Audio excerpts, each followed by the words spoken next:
It's time to feel the rage. Welcome to Film Rage, where we talk movies in theaters, streaming, and classic films as well. Directors and actors, beware, as you cannot hide from the rage. My name is Bryce, and I'm part of the Film Rage crew, which also includes Jim. Hey, Jim. Happy New Year, hey. And an unusually angry Murray. He hates all movies. Everything sucks. What else? Well, I got an angry Viking for Christmas. So He did. Well, there you go. Yes. He got two, actually. I am now an angry Viking, so there you go. Double. Very nice. Especially after Sunday. So this is a very special episode because we're going to do our Mondo 10 and our Rage 5. Might have a few honorable mentions or dishonorable mentions, as it may be. And this is going to be a Fully loaded. extra large episode. So pack a lunch. Yep. And some fudge. Yeah, because I think we're reviewing about 47 movies too. So that's right. with the introductions out of the way, let's rage on. Okay, well. Thought he forgot what comes Yeah, I forgot too. But thanks for supporting us. If you love our independent podcast, please like, subscribe, share, and give us a 5-star rating on your listening platform, or support us and join the Film Rage community by joining a membership at buymeacoffee.com/FilmRageYYC. If you cannot commit to a membership, you can still buy us a movie rental and dare us to see a terrible film. Because we're called Film Rage, which apparently Murray hates all films now, so this is going to be an exciting episode. So what do you say? Let's get to raging. Now, before we get started on this humongous episode, #humongous. Yeah. Supersized. I think we're overselling it. I don't think it's going to be that. It's going to be a lot of stuff, but it's going to be pretty condensed. It's going to be tight. It's going to be tight. Just like your butthole. Well, Yeah, not quite that tight. Okay, so, not after this last week for you. So, there's a few things I just wanted to bring up. So, this is now our 4th year of doing the podcast, and we really want to thank all the people who've supported us. But I want to talk to you about the countries that downloaded us over this last year for 2023. And they're in the order of the most downloads. So Canada beat out the US for a second year in a row. So US, pick up your socks. Followed by Ireland, UK, Switzerland, Singapore, Australia, South Korea, Germany, India, Finland, France, Netherlands, Ukraine, UAE, Taiwan, Slovakia, Iran, Russia, Colombia, Hong Kong, Cape Verde, Brazil, Belgium, Austria, Hungary, Israel, Lithuania, Norway, Nepal, Philippines, Seychelles? Is that a place? Seychelles? Thailand, Turkey, and finally, a country that we got a few more listens than we did from last year called Unknown. yeah, they were on the board last year, too. Yeah, they were. Yeah. They were a little higher up on the board. So, Unknown, if your country wasn't listed, perhaps you need to change your IP address or something. I don't know anything technical other than pushing buttons, which I do quite regularly. Yeah, you push mine. I know. And Murray's. It's my favorite thing to do. Yeah. Favorite thing. So thank you, all countries. Ooh.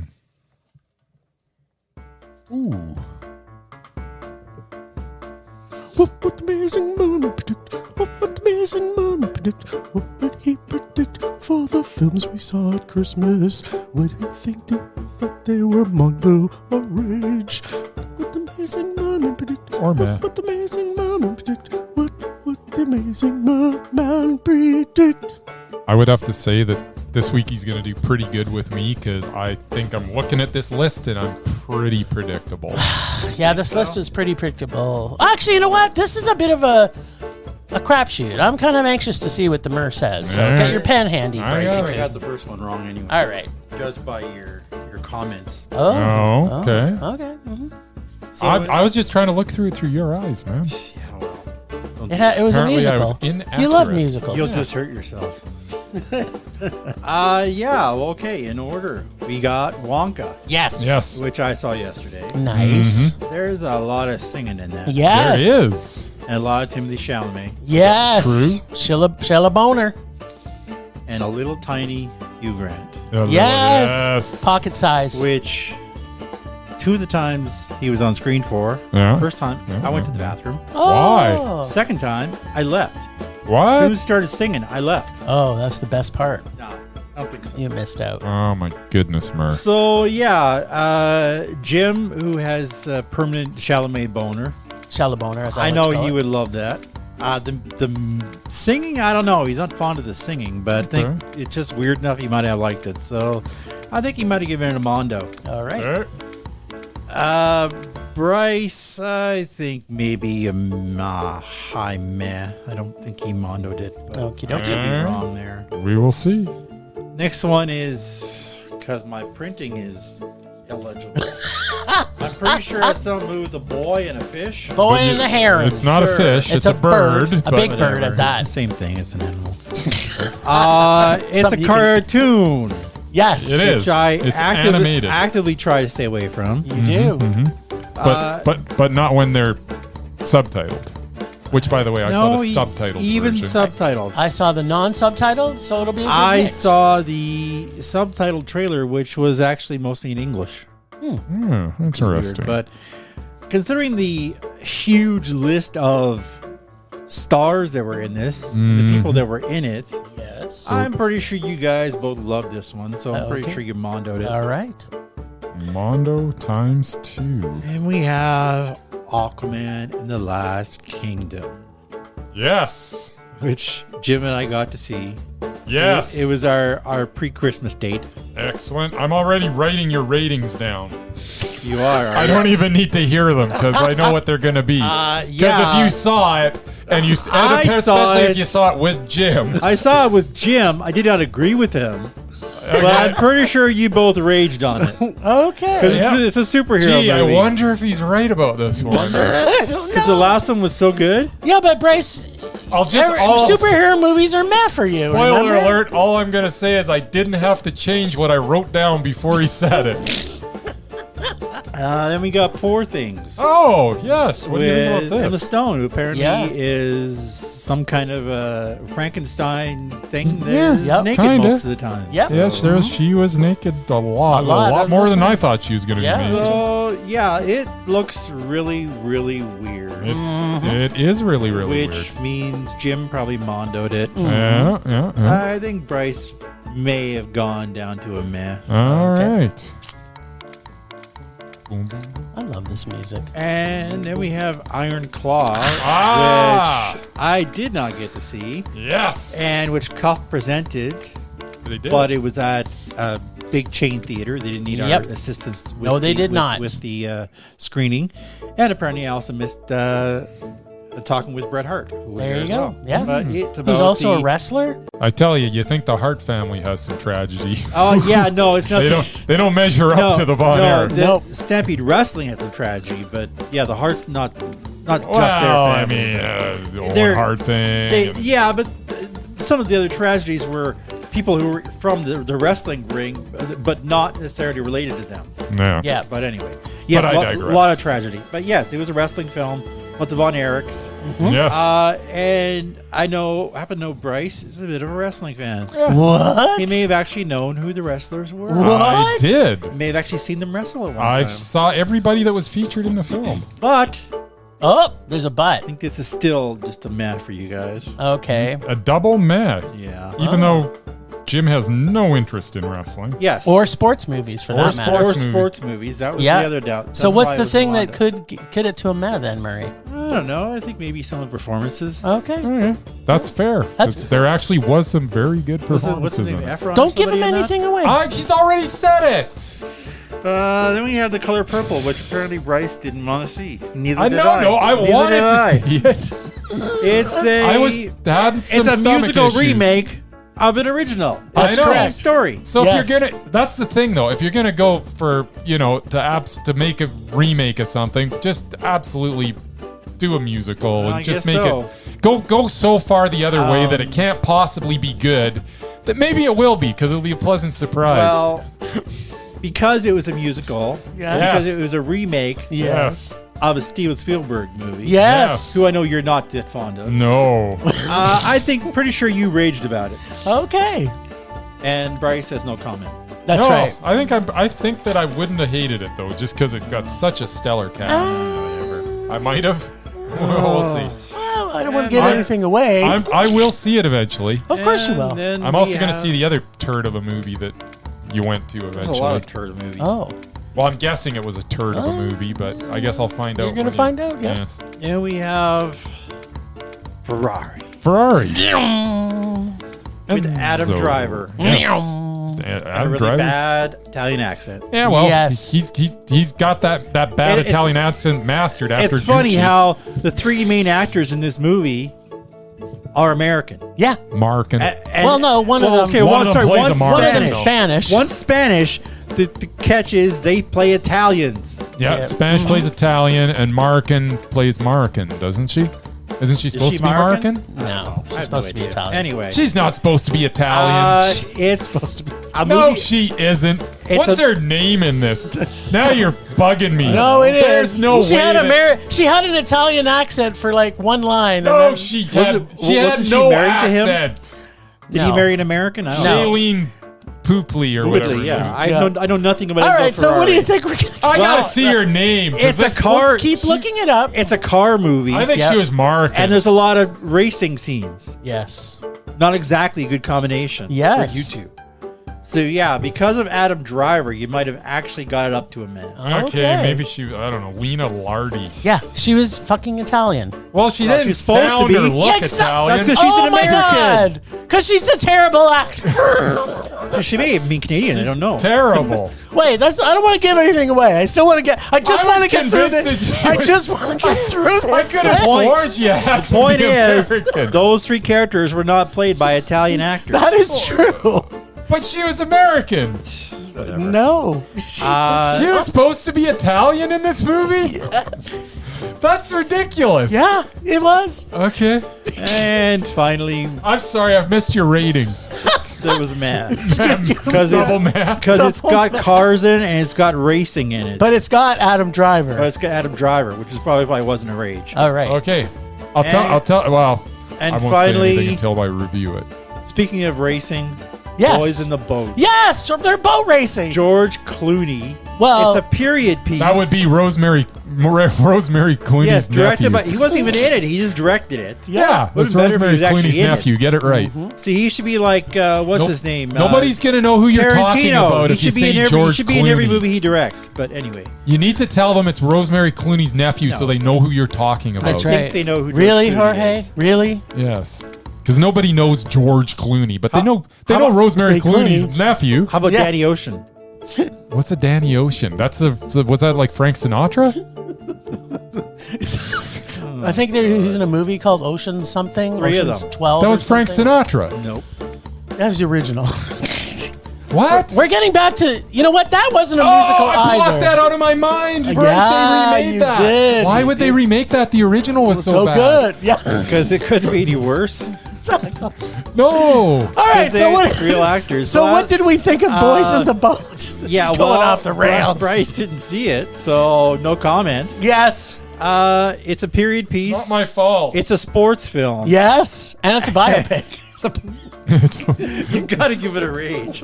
There's no other choice. You have to give that a rage. a triple threat. Triple Sports film, threat. biofit. Well- Biofilm. So glad you guys wasted 2 weeks of your time watching all those movies. Oh, Well, it wasn't a total waste. yeah, that's right.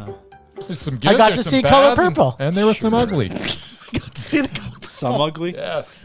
smugly, as we like to call it. If I would have just put on a diaper, I probably could have seen the Color Purple. as well. You know what? I'm disappointed in you because you talk about loving diarrhea more than anybody I know. And No, yet you it's- didn't have it's- the balls to wear your fucking diaper to the cinema. Yeah. I gave him 2 or 3 outs.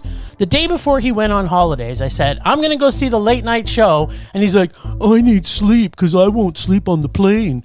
And then he comes back and he doesn't even wear a fucking diaper. So By the way, he didn't see 2 movies. I didn't even go to bed.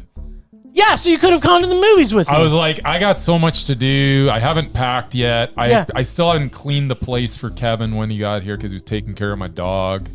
So I was like, You could have gone to the I got to at movie. least clean the bathroom, right? Yeah. And I should That took probably you 3 clean the hours? sheets that are on his bed.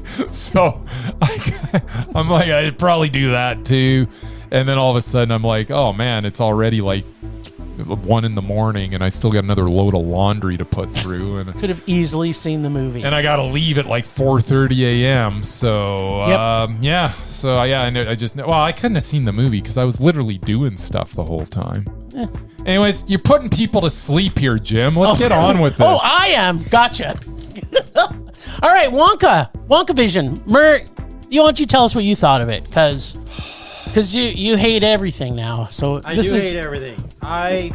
it should called Murray's Film Rage. I resisted the urge to see this because, quite frankly, Hugh Grant as an Oompa Loompa just freaks me out. Oh, it gives me Just gives me the creeps. Really? gives me the That, and I love the original so much. There is absolutely this isn't a remake. No, it's a prequel, but Yeah. there's no way they could ever improve on the original. And yet, And no, they didn't. They did. did not. They did not. oh man, did they ever? This was like watching Annie. This was like watching. You know, the musical Annie with the I little do orphan know- girl. Yeah, it was Yeah. pretty good. Exactly what it it was a little bit like Annie. I They didn't were like in the a workhouse, remake. and there was a much. It was a. I wanted to like the remake. Carol Burnett. Anyway. Yes. Yeah, it was 2 hours long, and I was looking to watch every 5 minutes. Aw, you Waiting for it like to be over. musicals. I used to like musicals. I didn't like this one at all. And yeah, towards the end. Well, they kept using the Pure Imagination song in various crippets throughout the movie, and they Effectively. went full blown at the end. Yep. But it's like, sorry, Timothée Chalamet, I just didn't like your version. Okay. I prefer Gene Wilder's. He was A whack job? He was a legend. So it was Mondo? Hell no. Oh. It's barely above a rage. It's a meh. It is a man. You did give it a meh, even though you looked at your watch that Yeah. often. No, I just, like I said, I hate movies now. I looked at my can't watch even, 0 I can't times. even be bothered anymore. He's bent out. Between this and the Hollywood strikes has killed my love of the film industry. Sad. That's the saddest Hope it thing comes I've back. ever I don't know heard. if it will. I hope it does. So do I. All right, what did you think, Buckaroo? Mr. Poopy Pants? Sorry, Mr. Poopy Butthole. I went to Wonka and I'm like, well, this is a musical and Timothy Chalamet is Wonka. Come on. And then I'm like, well, but it's got Olivia Colman in it. It did. That's a She was good good. thing. I'll give it. She was good. Plus, the very, very underused. Who's the black dude you guys like? Yum, yum, yum, yum, yum, oof. I'm losing it here. What's her name? I don't know. Sally Hawkins. Yeah, Sally Hawkins. There was just not married her. enough Sally At Hawkins the in beginning it. and the so- end, yeah. Yeah, so I was kind of disappointed I didn't see more Sally Yeah, I thought we Hawkins, were going but- to get more of her. But man, that young lady that played Noodle, she was so Stole good. your heart. Yeah, she really did, which I was not expecting. Anytime I see Matt Lucas in anything, he played Prodnose, one of the chocolatiers. Yep. He with the really bad toupee. Yes. This guy just makes me laugh. I don't know why. He just does. This frickin' thing rolled along like nobody's business. It didn't have a downbeat. There was about 5 minutes kind of towards the end where I was kind of like, and then it just redeemed itself like nobody's business at the end. This movie was excellent. Yes. I loved it. I loved the art direction. Yes. I loved the look of it. Yes. The performances were outstanding by every single person. Yes. And I've yet to mention Hugh Grant, Yeah, who huge. is like the greatest Oompa Loompa That's ever ever been. I was a little Oompa Loompa. annoyed at first because I was like, lot annoyed. maybe they should have put a little person in as Yes. But then I was like, you know what? They made him even littler, so it wouldn't have even really worked. And he was so good that nobody on the face of the planet could have done that any better. Ugh. He was perfect. Yep. It was hilarious. It was fun. I loved Wonka. It was Mondo. Oh. Wah, wah. All right, so Roald Dahl is brilliant. And in the right hands of a director, you get the pure imagination that was Dahl's original creation. with writing so fantastically doll-tastic. With a cast completely stellar, as Bryce has already mentioned, with comedic timing, and even though it was a musical, it felt right as a musical. Timothée Chalamet is my absolute most latest man crush. There is nothing he can't do, and in this, not the wacky, drugged-out version of, say, Johnny Depp, Wonka. This felt natural and fun and heartfelt and at times dreadful because no one does evil villains like Roald Dahl does, or someone who's trying to write like Roald Dahl. I felt, as I was watching this, that it was really streaming that Roald Dahl feel. I don't know how the writers got Roald Dahl's feel from this because this is not anything he's produced, but it felt totally like a Roald Dahl film. Now, although this was not based on a Roald Dahl book. They made it up. Yep. It sure felt like it was in his universe. Didn't it? Yep. I see this as a future family favorite, even by a skeptic of musicals like myself. Judging by the dozens of kids in the screening I went to, yeah. Yeah, there was none of that when we went. I think we were like at midnight or something. I went 2 weeks after it opened on a Tuesday night, and it was full. Yeah, this was a huge Mondo for me. I loved it. It was so good, and It was so good. I didn't expect it to be this good. But we had so much fun together watching it too, because it was just, we got all the, there's little inside jokes that was happening, and the dread in it was really done well. Like, it was done really Wonka style. Did we go to this together? Yeah, we did. I didn't even remember it. It was so long ago. It was so long ago because we saw it like at the beginning of the whole Christmas. I could have sworn I went by myself. No, we saw it together. Huh. All right, so we also saw The Boy and the Heron. We did see The Boy and the Heron. Like Alice in Wonderland or Labyrinth before it, this was the story that will continue to charm future audiences for years to come, with hand-drawn animation taking 7 years to complete, and versions of A-list voices from Japan and second version of A-list English-speaking voices. This from the genius mind of probably the best and most creative animation director of all time. I'm kicking myself I did not get to see this in IMAX because it was mind-bendingly Mondo-tastic. It's a wacky and weird and dreamlike, and it's completely amazing, like every single one of his pieces of work he's done before. This film is so good. It's brilliant. Now I have to see the Japanese version of it. I just have to. It's very, very good. I didn't think it measured, and I think he might be a victim of his previous works. Yeah, because it didn't quite measure up for me, and that's why so I had the mildest of disappointment because I thought it would be as good as some of his other stuff. I love this film. I liked it a lot, but I gave it a meh. What? Yeah. Bitch, you crazy. I might be. I might need to watch it again. This is so fantastically fantastic. I honestly think this might have been a victim of me having too high expectations. I don't know. I had the highest of expectations, and I still was just like, I also might have been just so angry because of the movie I saw immediately before it, and maybe I couldn't get over that anger because I was still swearing to myself as I was watching, sitting there going, well, I'll go into that later. Yeah, no, this was like. Actually, I went and saw this with my wife, and she did not get it. Mm-hmm. Like, she doesn't understand fantasy. This was, and he understands family dynamics, just like most Japanese directors. There's so much, family. and the grandmothers that are like every single character in this was brilliant. You're almost convincing me. Yep. Well, it's because it's fantastic. Now it was go back good. And see it again. Yeah. After you see a good movie. Maybe I was just really angry. You know what? This movie is so good. Because, I ended up seeing a movie that made my bottom 5 of the year. I had to blast someone out of my bottom 5 of the year to put this piece of crap.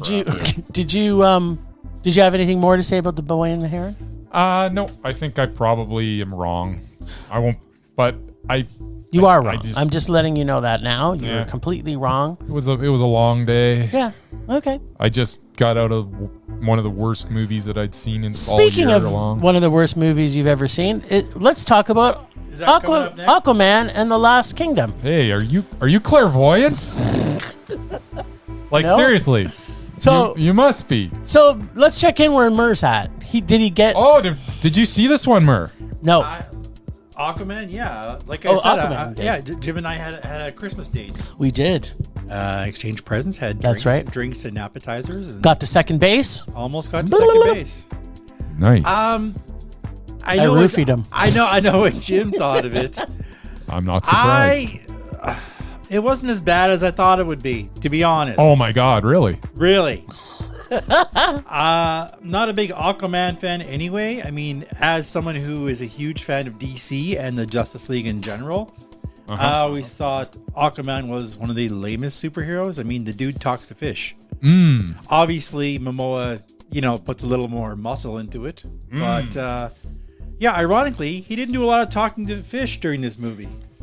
By the way, just to interrupt you for 1 second. Did he get a writing credit because he did some improvisation in this? Because he might have. Some of the humor that they were trying to infuse into it that wasn't funny felt like it was just Momoa just saying stuff. I don't know. Maybe because I think he was credited as a writer. You on literally this. gave Fast X, Fast X, which he was also in. A man because of him. So Yes. that's probably Anyway. Maybe. No, I mean, I can't believe the you rated storyline a boy in the Heron the same as Fast the X. storyline was terrible. The villain was super lame. Well, when you put it that way. I mean, the villain was basically Kang. It was another version of Kang. It was a black guy who is angry and wants to take over the world. But he wore an Ant-Man costume. He was a bug. Yes. And I still don't get Who's actually a why manta ray, but all those humans were helping him destroy the planet. Praying mantis. Yeah. What was he? I don't know. I don't know. Manta? He looked He's like gotta be a manta he ray. looked like He's in the he looked ocean. like No, he Ant-Man. had bug eyes. He looked like a black Anyway. version of Ant-Man. No, I didn't like him at all. And, I don't know what he is. And the humor that was supposed to be his sidekick, the guy who was helping him, though he didn't want to, the Asian comic relief. Yeah, he was funny. And then the rest of them, I don't get why they're helping this guy destroy the planet. Randall Park They know wasn't damn well funny. what he's doing. He's bringing the temperature of the planet up, melting the polar ice caps, and basically bringing the destruction of the entire planet. Yeah. They don't have a spaceship. They're not going anywhere else. No, they all want to They're die. going to be dying. Yeah, that's right. That pissed me off. But What's the But Patrick Wilson. Oh God, that is- can't be the reason you liked it. It is. Seriously, one of my man crushes. I love him in pretty much everything except maybe the Insidious movies. I like him in almost everything else. And the fact that he was the bad guy in the first one, and now he's like his sidekick, and the two of them, the whole ended up being a buddy movie. yeah, bromance adventure. yeah. Jim will attest to this. I was laughing when the two of them were on the screen together. He did. because- Murray loves bromance Because movies. those guys were freaking hilarious. No. The Really? rest of the movie sucked. Amber Okay. Heard should not even have been in it. They should just taken her out completely. Agreed. She had 3 lines. Too many. I don't know if this is before or after the whole Johnny Depp thing, but yeah, they should have just canceled her ass and taken her out of the movie because she didn't contribute anything to the movie at all. But yeah, it's a superhero movie. It should have been a rage. It was a low mad just because of Patrick Wilson. patty cakes. Because I liked the two of them together. All right. Well, I want to hear what Bryce has to say about this. Does anybody remember the first Aquaman? Yes. just watched it. This was the same freaking movie. Not really. Yeah, no, it was. Not really. No, it was. It was exactly the same as the first one. It even had the same supervillain in it. Like, there was nothing different. Well, Nothing at all. technically, he wasn't the supervillain until the end of the movie. Wow, you get the same villain in it. It was just One of exact them. same- Patrick just Wilson was the supervillain in the first whatever. one. The same movie. It was garbage then. It was And he had garbage talking now. fish. Everybody was awful in it. Watching Dolph Lundgren as King Nereus. I love Dolph Lundgren. Oh my He was God. awesome. Like, he couldn't even get his lines out. I didn't even know what he was saying half the time. He was so gargled. Because his best friend is Sly Stallone. Yeah. And Jason Momoa, I swear, was like improving, and nothing he did was funny. Patrick Wilson was exactly what he always is, brutal. Nicole Kidman, what is she doing in this movie? She plays a mama. She's also brutal, by the way. Like, everything in this movie was awful. Martin Short couldn't even be funny in this movie. Like, It's always funny. No, in this case, he wasn't. He was a rip-off of Jabba the Hutt, and it was stupid. Was that Martin Short? That was Martin Short. Jabba the Hutt was Martin. It was Short. Jabba the Hutt was Martin Short. Yeah, Jim and I Kingfish. remarked a few times, this is a Star Wars movie. Yeah. It pretty much was a Star Wars movie. Yeah. This was total garbage from the opening scene. The CGI was awful. The acting was awful. There wasn't one amusing thing in the whole thing. I was so angry at this. And here's why I was angry. I go to the cinema in Ontario. Not only do they only have it playing in either IMAX for $1 billion, AVX. or I can go Ultra to it. AVX. No, or I can go to the VIP cinema. Oh, even so better. I can either get charged $26 with all the frickin' taxes in Ontario, or I can get charged $30 to watch this total piece of dog crap. I chose 26, and I was still completely just felt like I was. This was awful. But this was made for IMAX, don't you know? You want to hear something that made you even more angry? This should be shown on a 17-inch television so that you can't spot all the flaws in the special effects. It's garbage. I know something to make you even more angry. Nice. Yes. I love it. Ontario, according to my sources, does not have real IMAX. I don't really care. It looks It's like not garbage. real IMAX. It's just a blown up To pretend 35 IMAX. mil or whatever. Don't care. It's bloated. It's not even a full 70 mil. This could have been the most beautiful thing ever that I could ever look at, and it would still be a garbage Anyway. movie. But it looked bad. So you paid it sounded 26 bad. for something that wasn't even IMAX. There you go. And Plus your three boxes of popcorn that you had to eat. no, I don't even think I got popcorn. I was still stuffed from something. I don't know. But all we did is eat while I was in Ontario. Nice. You look a little fatter, I would say. Oh, no, but then you just had explosive diarrhea You'd for the think, last 3 days. you should have seen me before I had the explosive diarrhea. I was like, bloated. I was bloated. Well, like it's a you good wouldn't thing believe. that you came back to some sweats. I almost got my trim figure back. That's I need to work a little harder here, and then it'll be back to normal. All right. Well, let me tell you what I thought of Aquaman. Oh, did I say this was a rage? I don't even know. Did I? It was Okay. implied. So I'd just like to repeat that this was a rage. Like, this movie was so bad that I'm like, crap, I got to rework my worst movies of the year now. Because this is definitely in the top 5. This one didn't- Nothing could ever catch the number 1 movie of the last year. This is a spoiler. It didn't make my worst 5. I'm going to say it. Because one of the movies that you liked. Did it make your top 10, though? No, because we didn't have 10 rages. It's not in my Mondo list. Oh, well, that's what I was saying. It was in your Mondo list. I don't know what it is yet. Well, that's because you won't shut the fuck up. So after seeing the trailer, yes, which looked like this could be the worst superhero film ever made, but then I thought, how could anything be worse than the last Thor movie? Or Black Adam? Or, God forbid, the last Ant-Man? Or the Marvels. Wait, what about Morbius? And the Marvels. There's just so many things that I could list off about Beetle? all the terror. Oh, and the Blue Beetle. That was about family. No, it was not. all It about was the this family. was it So was was this one. It was as much family as this piece of garbage. The guy came after his family. This Follow him. This had everything awful about I superhero didn't care movies. about this family. It had the worst CGI, especially underwater CGI. The set design was terrible. The music mix was awful. The Force-like powers and Star Wars-like plot themes, a buddy brother story concept, and the entire plot is based on a supervillain. And their only goal for destroying the planet was to kill fucking Aquaman? Come on. This is like they're just scraping the absolute bottom of the barrel. Oh, but did I also mention that the acting in this was the worst acting of any superhero movie that's ever been? You all know Aquaman, the comic and original TV show, made Aquaman my favorite superhero. But James Wan made this Aquaman movie possibly the worst superhero movie ever made. And just like pretty much every superhero movie now, this was an extreme rage. And I have an unpacking to do, which also makes me rage. I actually have said this to Bryce. Okay. Can we stop having every black character be the villain in these fucking movies? Like, are they trying to spin some kind of awful subplot that black people are all of a sudden villains?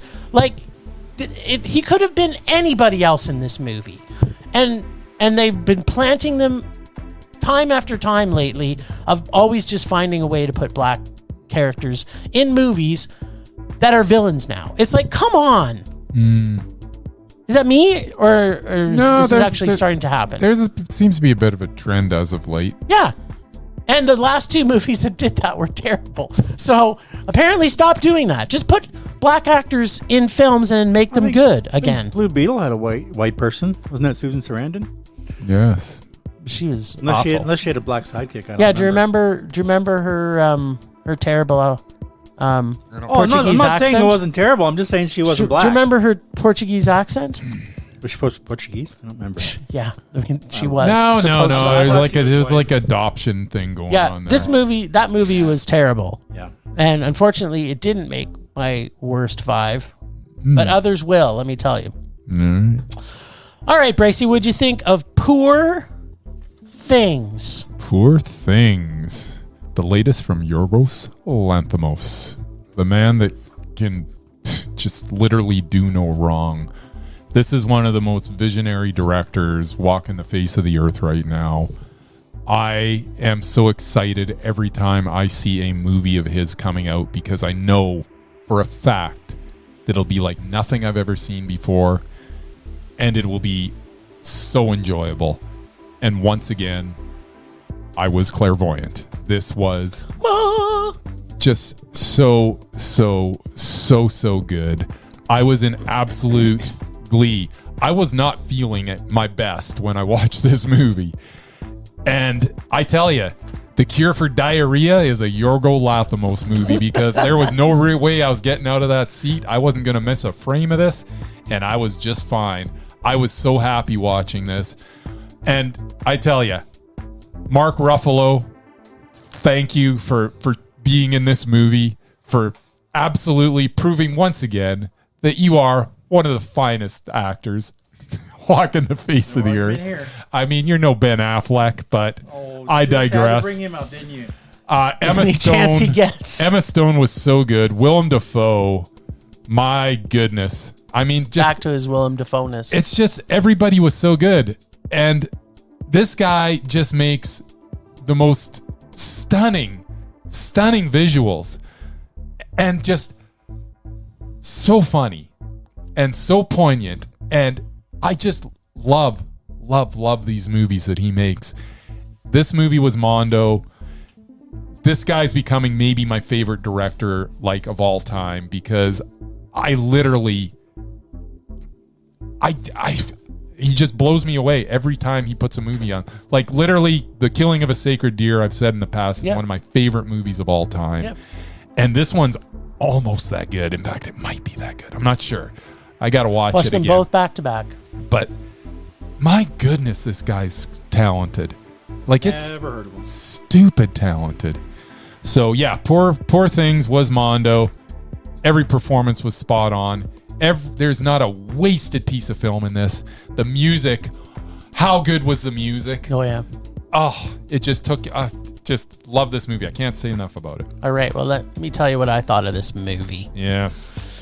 So imagine Frankenstein whores herself through Wonderland and then through the Land of Oz. Yes. Where Emma Stone's character starts out from the mind of a child into a woman of enlightenment, where the sets are magnificent with imagery of the future and the past all wrapped up together, where our undoubted and marvelous Emma Stone is pretty much nude for at least a quarter of the movie. This truly is full of enlightenment and awe and discovery. It's almost 2.5 hours of what the fuck is going to happen next. We all know Yorgos Lanthimos has a vivid mind, but this is by far his most brilliant and fantastic vision yet, in my opinion. I think he's always had this vision that is unique and fantastical, but this took him to a whole other level. Like this had, like you think of some of his other movies, like Lobster or Dogtooth, right? Yep. Like he was constrained with budgets. I think it looks like he had no budget constraints. No.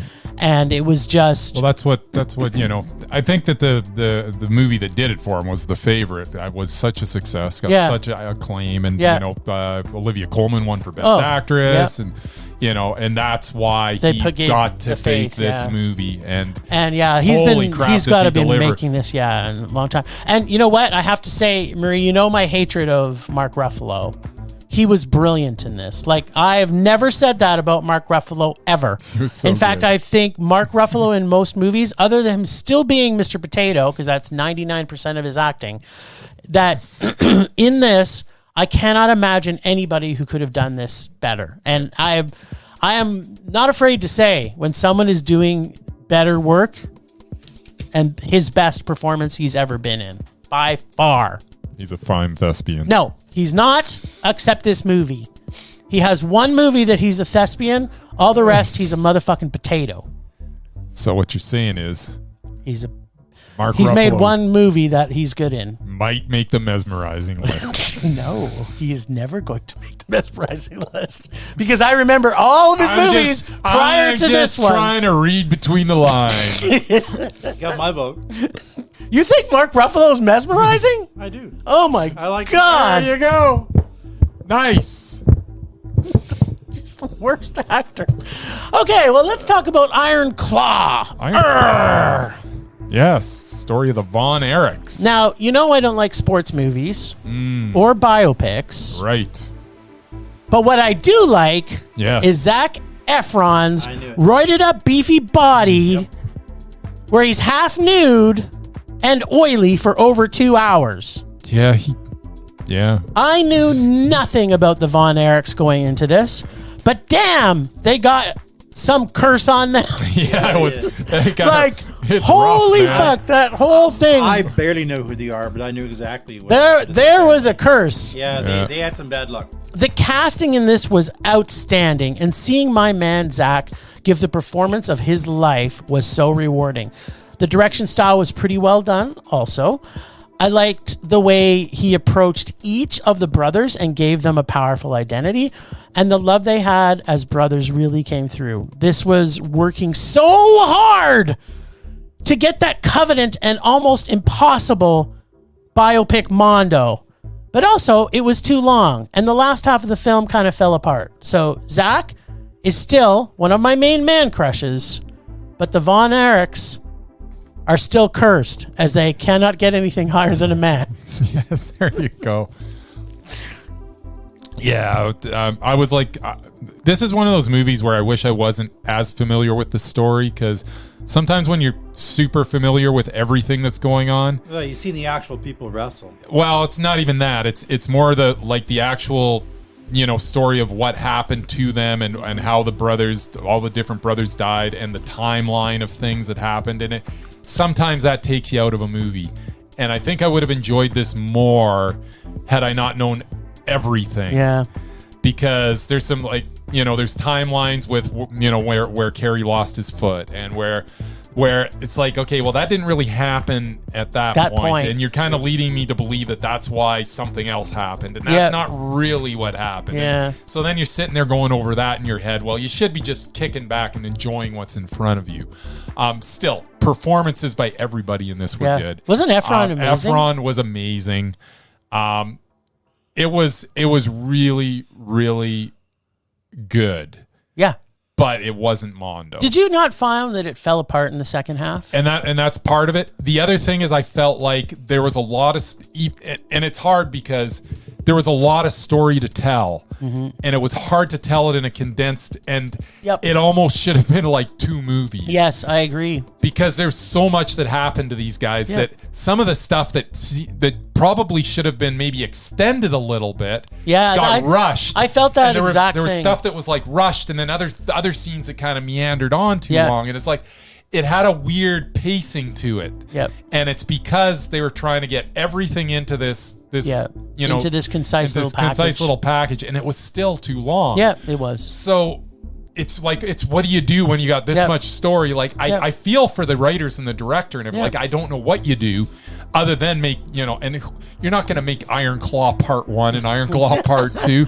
So they were kind of handcuffed. And also, like, this is going to be, like, Zac Efron's only opportunity so far in his career where he could potentially get an awards nomination from somebody. Yeah, and honestly, and who knows? It could be me, Murray, for this year. Who knows? I tell you, and it wouldn't shock me if he got some nominations for this because he was so good in it. He was so good. And this was, a really, really good movie, but because of all the things that I pointed out there, it was meh. But I really enjoyed it. Yeah, I did too. And as I say, I think I would have enjoyed it more had I not known so much about it. Where you're sitting there picking things apart, where you're like, why am I picking this apart? But you can't help it. Well, but even if you didn't pick it apart, the story falls apart in the back end. And that's what happened to me in so many biopics. So I mean, Bohemian Rhapsody, I'm like, why are they messing with the timeline? Just tell the freaking story. Same thing. Yeah, I didn't know a damn thing about it, and I enjoyed Bohemian Rhapsody because I didn't know the history. Yeah, well, you even enjoyed Rami Malek. They did some convenient things in that. Well, movie. he did that. I actually thought he did pretty good in. He did. I will give that. What? Okay, wait a minute. Stop the presses. No. In that one role, he actually did very well, and he was. This is a Film Rage first, people. Bryce is every other movie that he was ever in. It was annoying. We're both having a moment here. At any rate, I really, really liked the Iron Claw. It was meh. Okay. Well, seeing as how I was the only one to see the Color of Purple musical, the casting in this was fantastic. That's what made me think that this might be good, because I'm looking at the cast. Is it like, just when you watch the trailer and they're putting up the names, I'm like, oh, crap, this should be good. Yeah. The singing was also fantastic. There you go. And Whoopi Goldberg's performance in both of these films was doubly fantastic. Yes, she was. Mm-hmm. She played a very small bit part, but she was in it. She also stole the show. Mm-hmm. What wasn't fantastic was that they took a pretty amazing story and remade it into a musical, where like pretty much everything musical has songs that are dumb and not required, plus all the dancing for no apparent reason. Also, basically every major powerful scene from the original was redone in a worse way, including adding scenes that weren't needed, and took out a lot of what made the original so bleak and powerful for audiences to see the amount of sorrow one woman could have upon herself. If you like musicals and you have never seen the original, then maybe you will like this movie. But I rewatched The Color Purple before seeing this film, and no, it didn't need to be musicalized or remade. Just re-release it again and remaster some of it. So sorry, Spielberg, just stop remaking things into musicals or remaking musicals into other musicals. This movie was so awful and terrible. It is probably one of the worst rages of this year. But it was so awful. But even the poster says it's a bold new take on the beloved classic. It's not a bold new take. Isn't that they said about West Side Story? Yeah, you know what? I'm actually gonna quote my wife, because I really forced her to see some movies because Bryce was away and Murray's poor. Yep. So I had to take my wife to this, and she kind of summed it up, I think, the best. So I'm stealing Monique's voice here. All right. She basically said that because we both watched both films back together, that they kind of stole the heart of the film in this one, because when things would get tumultuous or you should be feeling more emotion, they'd put in a song, and it kind of takes you out of the fact that someone should be dying right now, or somebody's being raped right now. Nothing so let's like sing, Wonka. Let's sing about it. Let's sing about it. Whatever. No, because The Color Purple isn't a family-friendly movie. Well, that's also true. It's depressing, and that's the way it needs to be. That's the problem. They tried to Disneyfy it. Yeah, they did. They totally Disneyfied it up. Like the movie was not good. I did not like it, but I did like the acting. Yep. Coleman Domingo was I love Coleman. was Domingo. freaking amazing. Yeah. What's his name? Lou Gossett Jr. is amazing. Oh, yeah, he's in it. Still alive? Yeah, He he was amazing. Whoopi was amazing in the small bit that she had. Like every single person, the casting was really done well to replace, and even Fantasia, who's a singer by trade, did a pretty strong. I mean, and Danielle Brooks. You can't compare to like Whoopi Goldberg's performance in this film. In the original was so incredible. Like when you know her and then you see this movie, you're like, I feel sorry for you, Fantasia. But she did a really good job voicing what it was. So yeah, the movie's a rage. All the acting was great. The songs were terrible. I'm in a store and I'm buying a potato. It's like, fuck off. Like, we don't need those songs. Just stop it. Is that a song? I'm in a store buying a potato? Sure. I don't know. It was a potato or a bag of flour. I'm pretty sure they were slaves. They probably didn't have any money to buy potatoes with. No. If you've never seen The Color Purple, they came across like they had money. And they had a lot more money in this movie than they did in the original. But, no. They could afford potatoes. I wish I could afford potatoes. They just grow them. Yeah. Well, that's a whole other story. Just saying. They work in agriculture. Well, they did have that too. Grow potatoes. It is a bit of a country area. Yeah. Yeah. All right. Let's talk about some Italians. Yeah. What's the matter for you, Brycey? That's a spicy meatball. What'd you think of Ferrari? I thought it was a spicy meatball. It was a bit of a spicy meatball. So we got to suffer through Adam Driver doing another bad Italian accent, just like we had to do with Gucci, except Gucci was really quite good.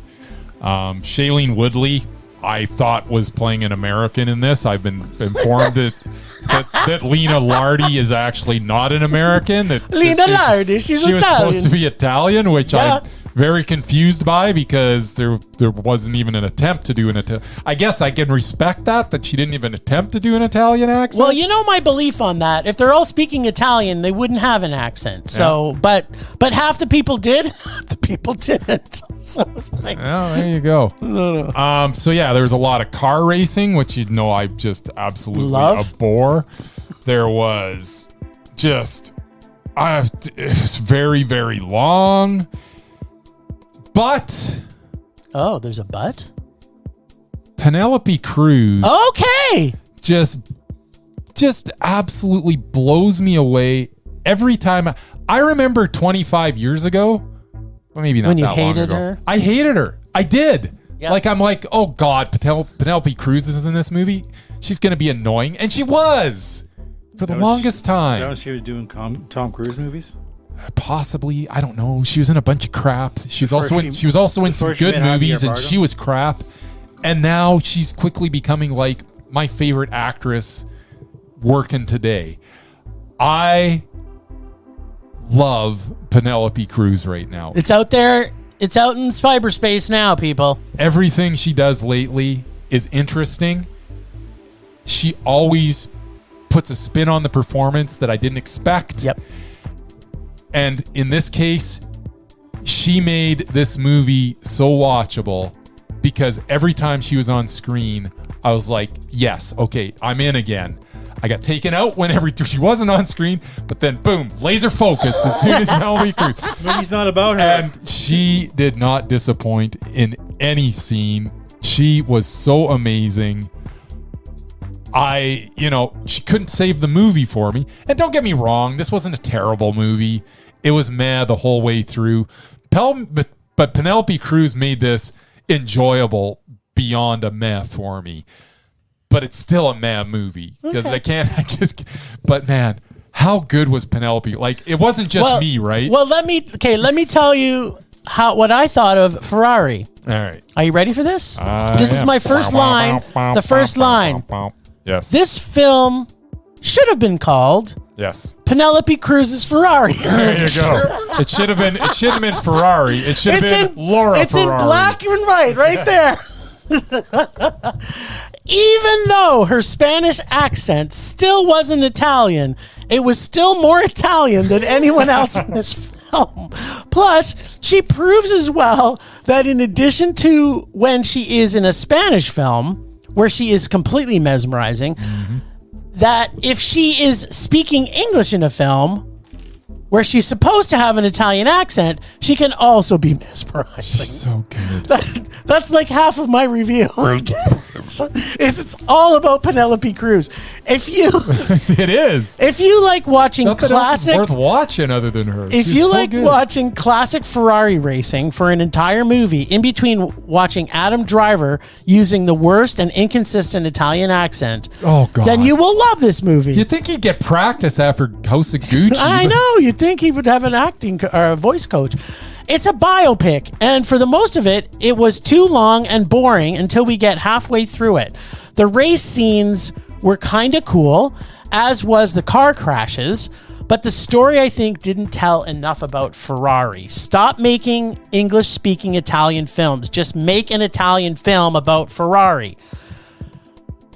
I was able to keep this a meh, though, mostly because of Penelope Cruz. Penelope Cruz. And it wasn't completely terrible. Mostly, wasn't. again, I might say, because of Penelope and the car crashes. See? There you go. See here? Yeah. Mostly because of Penelope and the car crashes. By mostly because of Penelope. Yeah. Like, she is fucking brilliant in this. Yeah. So good. Yeah. Like, people should just see this. If she doesn't win a Oscar, I'm not going to say the word aloud. Some kind of award. Yes, she needs The to be Penelope Cruz recognized. Award. But, we had discussions about her last year because, what we've found is when she's in an English-speaking movie, she picks bad choices. When she picks a Spanish film, they're freaking amazing. Yeah. And so is she. On that, That's I'd like true. to remind you of some Yes. movies that you did not like that she was in. Yes. Okay. Please tell me. Working back, and these were within the last 10 or so. So Okay. don't see Really? everybody on your list. Okay. Yep. The 355, Yeah. Oh, that was I forgot terrible. she was in that. That was awful. Yeah. But she was the best thing in it. Murder on the Orient Express. Yeah. Yeah, but she she was was good. also the best thing in that. Yeah. Grimsby. That's my favorite I know movie of you all loved time. it. So, what a. Zoolander 2.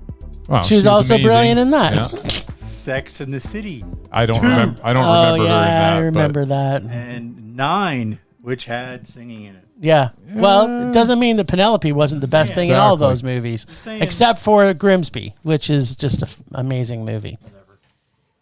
All right then. So you've Got got it. a map. And then What there, a shocker. Yeah. was one. And then there was one on a boat. Why are we doing this one last? By the way, was there Yeah, it any was reason just for one it? to I don't know, it was just the order that I put was it a- out. it was the I latest one to threw come it down and away it went. Because it just came out this week.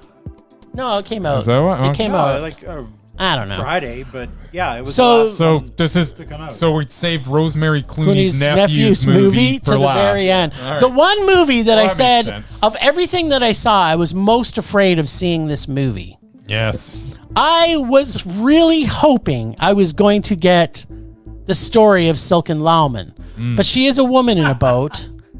And one of my only athletic heroes She's to Canadian. ever exist. Yes, Silken Lauman is my Yeah, that favorite wasn't gonna- rower. That wasn't going to happen. I freaking love her. So this wasn't about. It was not about Silken Lauman. I like that Adam Vander, what's his name? He was Yeah, great. Ander Vanderhoeven. Hoevenhaven. Yeah. Yeah, I like This that. one is another rah American underdog story with all the usual I've sports never seen movie that. tropes. You can expect like training You make montages, one about football, too? Burgess Meredith like father figure, and as always in sports movies, you get either a Rocky 1 or a Rocky 2 ending. In this, we get Rocky 2 ending. The difference in this film, though, over other sports movies that are also predictable sports movies, is that it kind of created characters that had a little more depth than usual, but still produced the same feelings George Clooney was probably looking for. Do you mean Rosemary Clooney's nephew? As I will now be calling the boys on the boat or Miracle on Water. Except I didn't super hate this. Oh. I really didn't super hate it. But believe me, I fully expected to hate it. Mm-hmm. I really wanted to hate it. I went to this going, I am totally going to make myself hate this film. And then I didn't, because the characters were very endearing in this. Yeah. Well, and it had... But it was too long. Yeah. It was a meh. Yeah, fair enough. Oh. And that's saying something for a sports movie. That is saying something. Good for a work, sports you're movie. gay. Yes. Yeah. Rosemary Clooney's nephew. Yeah. He you know, you can't make a sports biopic period piece film without having all the same tropes. But he really did capture the characters of it. So and then it made me want to go and watch the biography about it. This to me looked just like a water version of Leatherheads. Yeah. Yeah, there you go. 100%. 100%. I thought you would hate it. All right, we should probably pause for commercial identification. I didn't go 8 for 8. I was hoping. You did pretty good, Mur. This was That's the only one I missed. I mean, we had 8 films this week, so that's a lot. And I got 7 of them. Under Nice. Yours. Yeah. There you go. Because I know you. I think you missed a couple of mine. Yep. Yeah, but you didn't see all of them, so That's I still went over par. Yeah, you did. Yeah. He was batting over 500. 4 for 6. I know that's something baseball better than half now. Yeah. Okay. All right.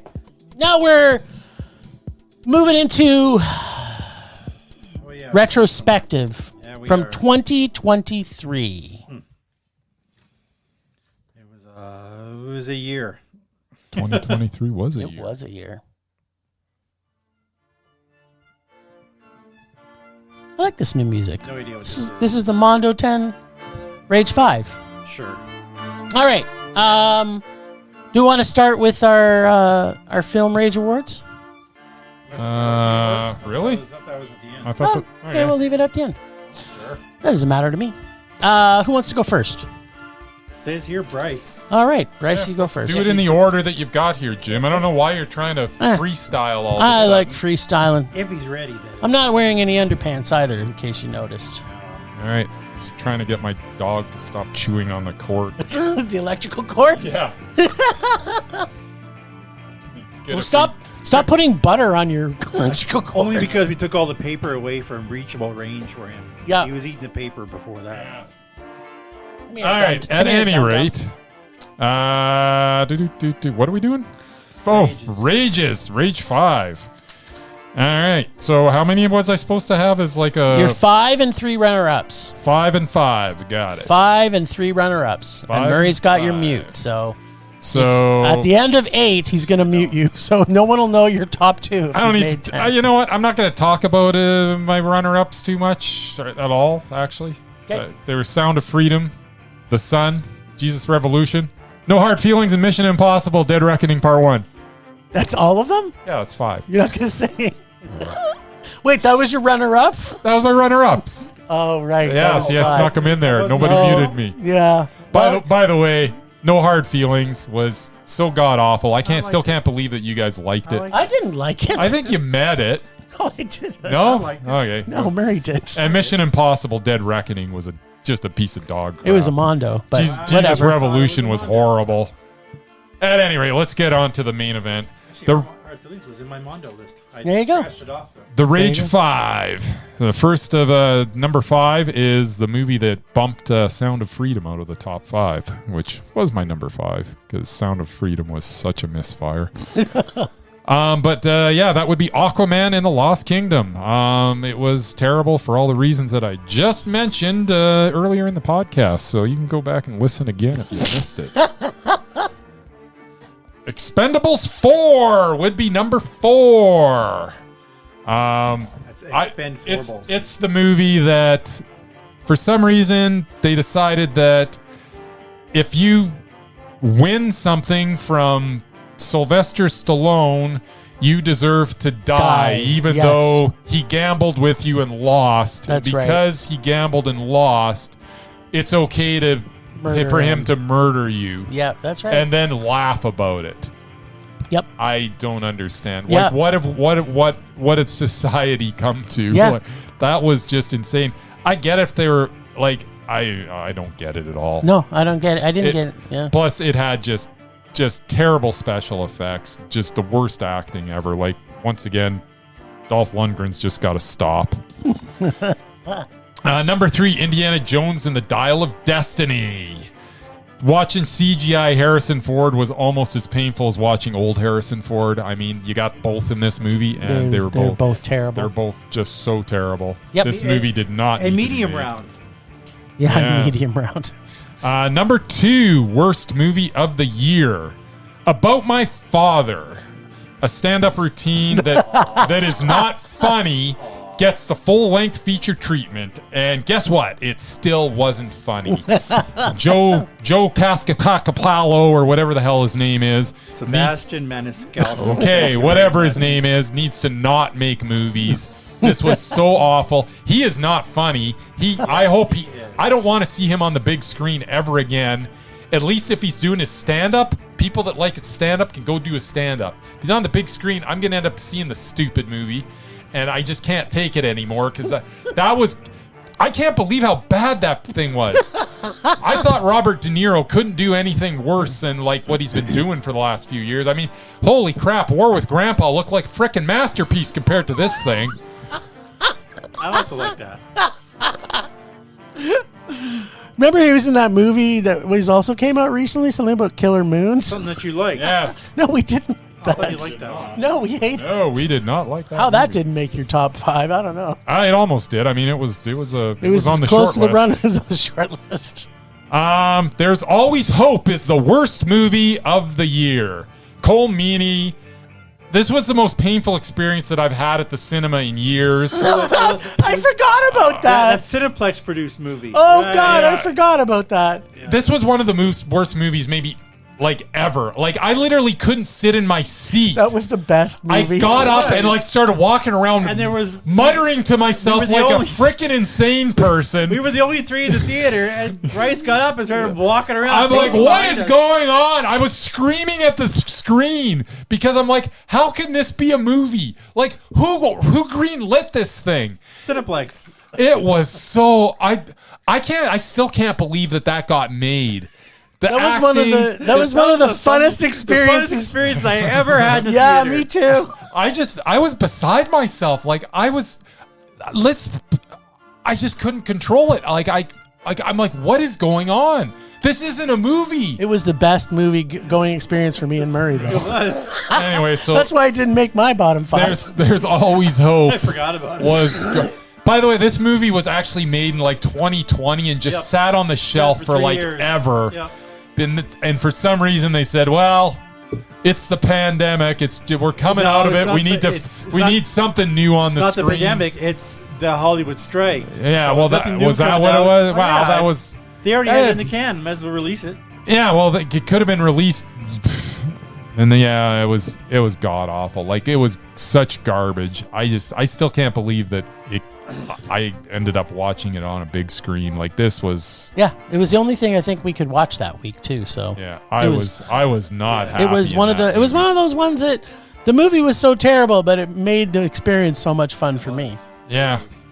Yeah, right. I did not have the same experience. Well, your list was all pretty terrible, I have to admit. Those were all rages, I think, for me, too, except for the Tom Cruise movie, which was a Mondo. Yeah, well, it was on my dishonorable mentions. Probably not going to like my list, then. All right, let's hear it. I have no honorable mentions or runner-ups. You only got 5 because you didn't hate enough movies. I saw like 20 movies this year. That's right. Yeah. Renfield. Absolutely destroyed. I love that movie. My classic Dracula theory. Like that was Mondo. That was when I stopped liking Nick Cage. Oh, that's when I loved him again. I used to like him, and no matter how wacky he was, but that just Nicholas Hoult was so good. And I hated Pig, but this was worse. This is his worst performance ever. Awkwafina. And Awkwafina. Who else I don't like? What? Never have. That makes no sense. There's somebody who's not now funny. You are just saying you shouldn't silly be on the big things. screens. I'll see your Maniscalco and raise you an Aquafina. He's Whatever. not funny either. Aquafina. Number 4, which you guys both loved. Yes. Which I seriously couldn't even Oh, is it watch. Spider-Man? Okay, what was it? Skinamarink. Oh, it's so good. Apologies good. to the Edmonton Oh, filmmakers. so creepy and That was one of the worst things I saw last year. just you said it and I got the chills. No, I didn't. I was bored. Oh, you need to. Okay, you know what? Because they were. You know what we should do after the after the podcast? Shots of the walls and the ceilings. After the podcast, we should shut off all the lights and watch it in my Yes! basement. You do that. I'm leaving. I think Oh, that's it's the so only, good. only way to watch it is in your basement. And then Sure. at least if you guys are here, I'll have somebody to hold when I'm Yeah. like creeped out. You guys do that. Didn't creep me out at all. Totally. What? Totes. I just got bored. Oh my goodness. Next up, Winnie the Pooh. Blood and yeah. Honey.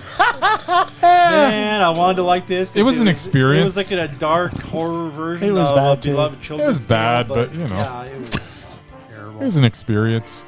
And my next two, not surprisingly, are superhero movies. I should have had all 5 on here as superhero. I would say but surprisingly are rather than did- not surprisingly. I didn't hate every superhero movie. Just these 2 were the worst. Okay. Number 2 was Blue Beetle. Yeah, I liked it. Oh It was about my family. god, it was so bad. I'm on Team Murray here. So bad. It was So all about bad. family. It was so bad. Yeah, DC hasn't made a decent superhero movie in the last few years. Yeah, I had high hopes for DC, and they kind of And, dropped the ball. lately. Maybe thankfully, or maybe now because I don't give a shit anymore. But the guy, the gun who made the Guardians movies, is basically rebooted everything. So that's the last Aquaman, last Wonder Woman, last Batman, Which last is good. Superman. They're all being recast. Nice. Well, they're not going to recast Batman, Yes, are they? There's a new Superman yes, coming they out. are. But They're they've recasting got the best everybody. Batman ever right Nah, now. he's not in Robert it either. Pattinson? Yeah, he's probably. not No. in it either. Who Fleck? Pattinson is Ben doing. Affleck. Pattinson is doing another one, by the way. Good. But anyway, I mean, the last one was yeah, terrible. Blue But Beetle was terrible, and I liked knew it. it was going to be terrible, and I shouldn't even gone to it. And of course, number 1, With a bullet. Ant-Man: Quantumania. Oh. Much as I love my Michelle Pfeiffer, and She seemed to be couldn't the save it. Central character of this wasn't even him; it was her. It was Kang, most ridiculous character I've ever seen, And he wasn't very super. I am beyond elated that Disney fired his ass. I want to see him act as Kang ever again. I don't care if they recast somebody else. I never liked Ant-Man, period. And now you hate it even worse. Actually, ironically, the Sci-Fi Network, which was on free preview, showed like the 2 weeks of superhero movies. So much Ant-Man. And I watched them all except Ant-Man and the and Wasp. Iron Man and Black Panther. There you go. I watched everything else because I just couldn't. I can't do it. But yeah, Ant-Man was Iron Why were you Man's punishing fine. yourself? because I was broken. I was at home. Black Panther's fine. Yeah. They're all meh. The only thing good about Black Panther was Martin Freeman. There's a lot of good about the original Black Panther. Yeah, I didn't like Wakanda Forever, but Me the first neither. one was very good. All right, here's my dishonorable mentions, and I have 3 because I follow the rules, and I'm don't looking for exceptions like Bryce does all the time. Wah, wah. My 3rd worst in the dishonorable mention is The Marvels, which really made me angry that the only way you could watch that movie and get anything out of it is if you watched every other Marvel Disney thing Frickin' ever created annoying, before eh? it. It was terrible. Now they got this new thing coming out up that I got to watch too, because the only and reason I'm it's- going to watch is so that I'm not completely It's not lost. just the movies; it's the frickin' Disney Plus craptastic. That's what I'm talking series. about. There's a series coming out It was now. just that like, in the end, like before with the Avengers and all those other ones, yeah, they have a little teaser at the end of the movie teasing the next one. Yep. But now it's characters you don't even know who the hell they are. Yeah. And I don't care because I don't want to. Who the hell saw Hawkeye and whatever? I did. Oh, I did. Now they have characters from that. I love Jeremy Renner, but that's besides the point. The worst thing in my dishonorable mentions isn't even here come yet. All right. But just above the Marvels in terrible Yes. was Meg 2, which was so terrible. It was so sad. bad. It was like, I love shark movies. But why? You love the Why first did one. they make that? I love the first one. It was eating everybody. That's right. And this one, it was terrible. Not it was like killing. Jurassic Park Too meets, many meets terrorists, Shark not Man. enough killing. It's terrible. Yep. Now, this is one you guys didn't see. This is one that I took a bullet for the team one week when you guys didn't go see. But the movie Zombie Town that was filmed in Canada and had some of the kids in the hall in it was so completely awful. It's it's definitely unwatchable. So it will be something in my dare bag for Bryce to watch in the future. You can predict that. Oh, And good. he will absolutely hate it. Oh, I like Bruce McCullough. Yeah, he's awesome. Yes. Except in this Is he, movie. like, the least talented of the kids in all. I would say that he's maybe. They're all most equally talented. I think he's probably the least. I would say he's the most talented. All right. Well, number 5 is I would say Dave Haunted Foley's the least talented. Of them. Haunted Mansion. Why that didn't make any of your guys' list is I didn't beyond see me. it. Lucky you. Yeah, it was pretty The bad. original was terrible. It's a fact that it's a remake was also terrible. These are still your dishonorable mentions? No, that's an actual number Oh, 5 that's- with oh. a bullet. Number 4 is Murray's first, is Ant-Man and the Wasp Quantumania, Okay. because it was so ridiculously awful. It was pretty bad, but Yeah, it was in the top 5. it wasn't the worst. Number 3 was another movie by Adam Driver. Yes. 65.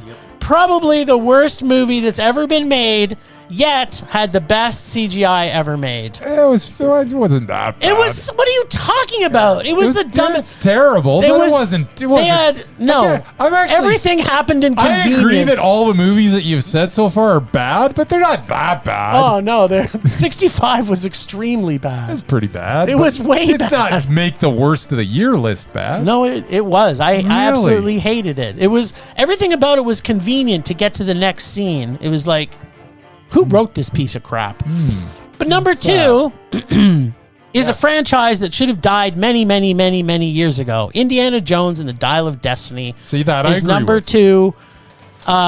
It probably should have been number 1, except there happened to be another franchise that bumped it out, Oh. and that's Exportables, which is probably the dumbest movie, the worst acting, and the most awful action movie I've ever seen in my life. I thought it was the biggest piece of garbage that's ever been produced. Exportables was my biggest rage of the year. Fair enough. I can't disagree with your top 2. Everything else, though, I'm like, or they were bad. But They were all weren't that bad. Well, you know what? You're number 1. Murray and I had the best time in a theater that we've ever had. So apparently yours is dumb too. Funnest time So the whole year. at least every single one on my list is also on your rage list. Yeah, if I think so. Yeah, they were 100%. Yeah, that's true. So shut the fuck up. I'll buy that for $1. I got buy that for $1. All right, now we're getting to the good stuff. All right, Murray. The Mondo. Best movies of the year. Nothing but Mondos from here on in. Well, like I said, I didn't see a whole lot of movies, so You saw enough that you got 10 my Mondos. top 10 was whittled down from 15. There you go. Wait, that's Hey. pretty good numbers That's for. good So number. I didn't, Yeah. I didn't even remember what the hell the other ones I left off. All right. Yeah, whatever. I guess I will give one honorable mention. Yes, let's have it. How about let's have one? Bottoms. Oh yeah, I love I Bottoms. actually quite enjoyed that movie. That was super awesome. Lesbian Who's Fight Mondo? Club, are you kidding? Yeah, Lesbian Fight was Club. I'm awesome. on board. Number 10, which I don't remember actually liking, but apparently I gave it a Mondo. Amanda. Oh, Amanda was Which excellent. was a yeah. festival film. Yeah. I love I think you previewed that, and then you told I us we previewed should watch it. Yeah, it was. I think it was a Cuff thing, and I previewed it, and then I saw it at Cuff. Yeah, when yeah. I showed it, but yeah, So much Amanda. it It's was so interesting. good. It was so good. Yep. Number 9, you're not gonna like. I already don't like He's it. not gonna like. Okay. Mission Impossible. Oh, Dead yeah, that's a Reckoning, Mondo for Part sure. 1. Terrible. Yeah, two super No, Mondo. actually, it came out the same time as Barbenheimer. Yeah, Barbenheimer. So totally got destroyed by those two movies. yeah. Yes, So as it got, should. it got overlooked. It still People made its money back, still made its and money there's back, still but going to it be a would- part it- 2. they- Both those movies are They 20 released it times, like 1,000 week- times They released better. it like a week or two maybe before that. It one might have time. been a little better because it got released the same weekend basically. Well, so. except I gave They didn't- Barbie they a didn't get man. released the same weekend. Those Barbie and Ken? Barbie and Oppenheimer got released on the same yes, weekend. and Mission Impossible I think was like the week before. Might have been the week before. Yeah. So yeah, it didn't get as many eyeballs as it probably should have. But anyway, Got it too had my many very eyeballs. favorite character in it who they killed off. So Nice. I don't know how I'm going to enjoy the second one, but Well, whatever. maybe I don't. she'll become back there as a we zombie. agree. I don't know how I'm going to enjoy the second one either, Murray. Anyway. See, we agree again. But the final scene The motorcycle jumping off the cliff Yes. Was terrible. was in Was Norway. fantastic. It was a And real in stunt, Norway. and it was done in Norway. So there. Nice. Number 8. Yes. Which made a lot of people's rage list. Okay. Last Voyage of the Demeter. Oh, it was okay. Was alright. a Dracula movie the way it should have been done. Yeah. There's lots It of was blood. creepy and scary, Yeah. and I absolutely loved it. It was a high man. It was good. Number 9. Yes. Yeah, I liked Barbie. How Nice. can you not? Like I said, I That was never nice. played with Barbies. I never had Barbies. Didn't have any. Oh, I played with sisters Barbies. or girl cousins. But yeah, this almost made me want to buy a Barbie. Almost. And of course, you Wow. got the Canadian 1-2 punch. Yep. The Gosling, Michael and the Cera. Simu. Yeah. Oh, okay, say 3 of them then. Yeah. Don't forget Michael Cera, the mesmerizing and undoubted he Michael wasn't. He Cera. wasn't a Ken. He was whatever. He was Alan. He was Alan. He was the best He's thing the in best the movie. thing in the He's movie. just Alan. But he had the 2 Kens, the 1-2 punch. Oh, Alan was so funny. Yep. I love Alan. And Ryan Gosling is just Knuff. I can't get him. They did. If they would have had Yes. more Michael Cera in it might have made it to a Mondo for me. Oh, Number 6. it was a Mondo. I Probably love that one movie. of the only superhero movies I liked. What? The Flash. Oh yeah, that was a good movie. Flash was so Got good. bad Yeah, so reviews, but What the fuck do they I'm know? sorry, Michael Keaton. There you What go. Best fucking Batman ever. What do you? No. He was in the movie with the End best of Batman story. ever. That's it. And I'm not talking George Clooney. Oh, that was the other good part. Can might- I who give away might- the spoiler now? Yeah, It's spoil been it. out for okay. At the end, when the Flash comes back to his universe or whatever it is, and he's outside the courtyard or something, the fancy car pulls up, and you think it's Bruce Wayne, and it's fucking George Clooney. Yes. That was so funny. That would be I Rosemary laughed Clooney's nephew. my ass For those off. of you who are wondering who Because George Clooney you is, thought it was going to be the Batfleck, and it wasn't. It was George Clooney. it was Rosemary So they Clooney's completely nephew. wrote him out of the movie after Yes. the first 10 They minutes. That was didn't the write him best out of part. anything. Because he's so terrible. Best part. He's the Best part. best. But yes, I love the Flash. Undoubted Nice. best Although Batman ever. Ezra, what's his name, is a train wreck. And yeah, goodbye the Flash. No one of those. Number 5, Sisu. Loved it. It was So so much good. fun. Yeah, it was a lot of World fun. War II. Yep. It was, got kicking ass. Lots of Nazi Lots killing. of Nazi killing. Gotta love it. And I want me my scalps. Number 4 wasn't actually, maybe it was a theatrical release, but I didn't see it in theater. Okay. Still, Michael J. Fox. Okay. Oh, yeah. It did get a theatrical Only It got a release. theatrical documentary Mhm. that I loved that much because you know me and Yep. MJF. Yep. I also enjoyed that movie a lot. Number 3, which I almost forgot about and had to look up what it was about. Mm-hmm. Jules. Yeah. Loved that movie. Saw that at the Plaza. Ben Kingsley. Yep. The Alien. It was Oh. adorable. Yep. It was a cute Jules. It was a cute movie. I It was loved very it. cute. It was. It was very cute. It was. Just agree, it was cute. It was cute. Right. It was. Number That doesn't 2, make it good. which I also had to look up because I forgot what was in it, what it was about. Yes. A Good Person. Yeah. Oh, that was a good movie. Florence Pugh. Yep. Best thing I've ever seen her in. Okay. Bar none. Yep. And Morgan Freeman was pretty good too. Yeah. Basically a recovering alcoholic who killed somebody and is trying to make atonement. I loved her. And she did some singing in it too. I was loved it. not. I love Great. Florence And number Pugh. 1, which is on the list, I don't know why it's on 2023's list because I saw it in 2022, but I took advantage of it, is The Whale. Huh, there you go. Still the best movie I've seen the last Year. That was last year. Yeah, but Yeah, but we it was watched on- it this it was year. on 2023's list. Yep. I know, I did a search. Because we reviewed it on It said 2023. 2023, so I put it on there. He's Anyway. taking advantage of Freaking it. All right, loved it. go ahead. Oh, and by the way, the Batfleck ruined another one of my favorite movies. Nice. What are you talking I about? forgot he was in it. Oh. What are you talking about? I watched it because the movie channels were also on free previews over the Oh, holidays. yeah. School Ties. There One you of Brendan go. Fraser's best movies. There you go. That, We got that movie was Damon awful and it has nothing Affleck. to do with Affleck. We had Damon and Affleck in it. And Yes. the scene that I saw, freaking Nice. Affleck had his shirt off. And I'm like, what the hell? Who wants to see that? Exactly. And Matt Damon played the Ties. bad guy. Why? I'm like, why? yeah. I remember loving that. How did we get to talking about school ties? I remember loving it because it's Brendan Fraser.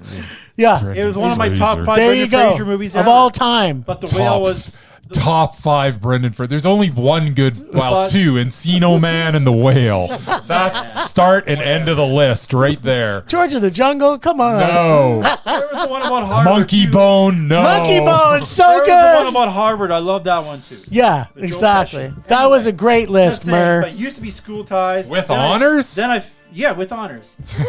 Then I found terrible. out that Ben Affleck was in School Ties. Now I can't even watch Now I can't even watch Oh, it. Makes sense to me, it. anyway. That was That's my a thought. reason for me not to watch a movie, also. But yeah, I didn't, that was the 10 movies that I actually had. All right, strap yourself in, boys and girls. Because one thing to know about my list, Okay. I really put thought into transformative films for me personally. Okay. And so there is one tie in here, but that's because we allowed one tie. Yeah, I didn't Because- do that. I follow the rules, Jim. That doesn't even sound like you. So Well, actually- my number. Depending on how you look at this, I follow the rules, but go ahead. Yeah, no. Yeah, you got me verklempt over here. Okay, so my number 5 might honorable say that I mention. didn't. Yeah, you didn't. I already know you didn't. Oh, I did. So the honorable mention, There's number a- 5, Yes. is Birth Rebirth. The first feature film debut Frickin' from Laura awesome. Moss. This Frickin' film awesome. is brilliant. Brilliant. We got to meet her personally, and she's such an a awesome talent. person, and this film is brilliant. So It's good. also playing on Shudder. Dom. Thank you. Number 4, the movie that put Kelly Reichardt onto the undoubted list is Showing Up. Yeah. We saw this at a film festival as well. If you haven't seen it and you haven't seen all of Kelly Reichardt's films, please go see them all because they're all Mondo. Yes. Number 3, The Boy and the Heron, which Wow. Okay. for me, this from last year's animation, it was funny because this actually bumped out the Spider-Verse because I had that. They had that on my list. It was Yeah, the you're number lucky 5. I almost gave that one a rage. Well, Yeah. did give it a rage, I but know you almost- didn't like almost it. put it on my list. It But was so for me, good. the animation was brilliant. This is Yep. transformative animation. Number 2 in my runner-ups, honorable mention, is Asteroid City. Wes Anderson at was his a rage most for me, too. Wes Anderson-y of all time. He was very Wes Anderson. He was here, super wasn't he? Wes Anderson-y. It was like Wes Anderson inceptionizing himself. It's like Wes Anderson, like Inside turned it of up to Wes, 11. it's like Wes Anderson inside Wes Anderson inside Wes Anderson. Yes. It was so good. Number 1 of my honorable mentions is Adam McGowan's Offering, which also I think put him on the undoubted list, was Seven Veils, So, which who could think that you could have a play, an opera, and a movie all in one big thing, and Adam McGowan just seemed to do it. He also is an amazing person. We got to meet him at one of the film festivals, so yeah, that was cool. people should all go watch all of Adam McGowan's films. Okay, the top 10. Number 10. He was as tall as I expected that he Yeah, he's was. a short Yeah, guy. exactly. Yeah, but you're 7 feet tall. But you're all- yeah, you're Everybody's like- short for you. That's right. I didn't say anything. You're like the about- Jolly Green Giant. Exactly. But Anyways, Jim number and I 10. Jim and I are normal height. that's right. Human height, as I, I like don't to call know. it. Everybody in my family was like taller than me. Then So you're like giants? yeah, you're Whatever. giant. They We're might be average. giants, boys.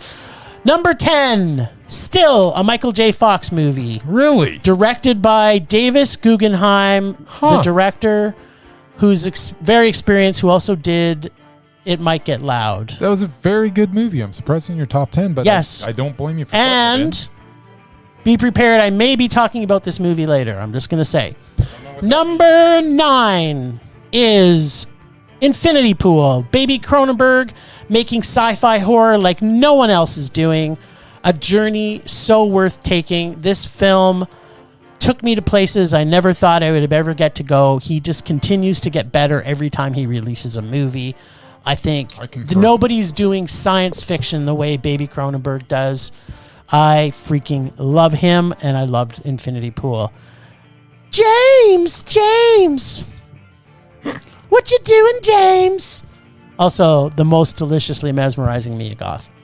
Number 8 is a tie, and I put them together mostly because I couldn't decide which one I liked better.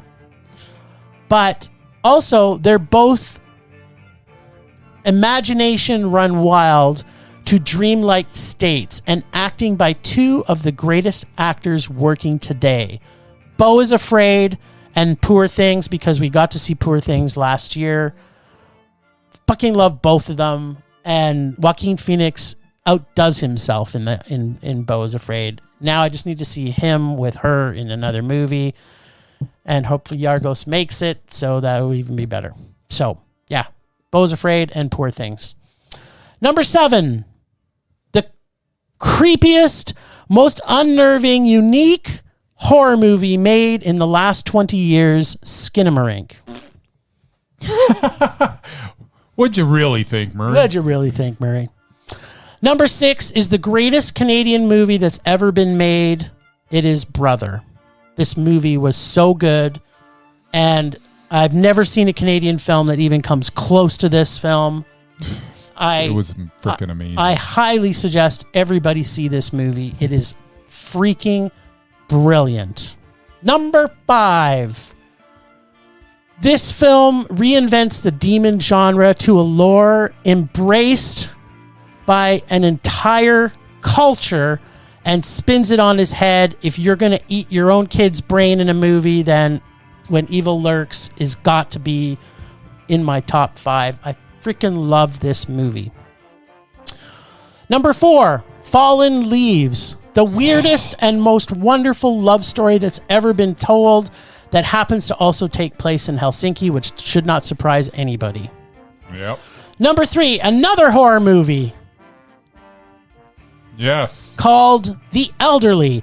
If you thought old people were creepy as fuck, you ain't seen nothing yet. The Elderly. When you see so The close. Elderly, you will understand why old people give people the creeps. Yeah, I love that movie. Number 2, my second favorite director of all time, here at Kazakaritas, offering for last year of Monster.